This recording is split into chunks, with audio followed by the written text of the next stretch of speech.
नमस्कार दोस्तों। भोजपुरी इंडस्ट्री इस टाइम बहुत गंदगी में चल रही है। आप सभी को बता दूं, ये विवादों का घर हो गया है दोस्तों।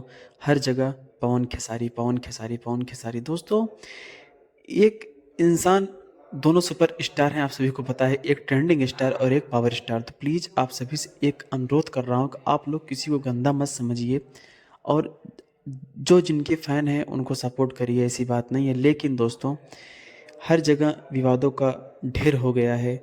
इनके इन दोनों के बीच में कोई तीसरा नहीं आ पा रहा है इंडस्ट्री में।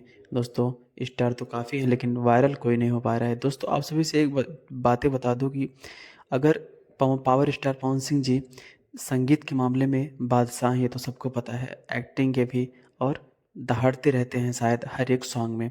उसी बीच ट्रेंडिंग स्टार खेसारी लाल यादव जी अपने एक्टिंग के मामले में सबको पागल कर दिए हैं। दोस्तों, प्लीज़ आप सभी से रिक्वेस्ट करता हूँ, आप लोग एक ऐसा कमेंट करिए कि क्या झगड़ा होना चाहिए या फिर एकजुट होकर काम करना चाहिए पावर स्टार और ट्रेंडिंग स्टार जी को। तो प्लीज़ एक प्यारा सा कमेंट दोस्तों ज़रूर करिएगा, और अगर आप लोग चैनल पर नए हैं, चलो सब्सक्राइब ज़रूर कर लीजिए। जय हो।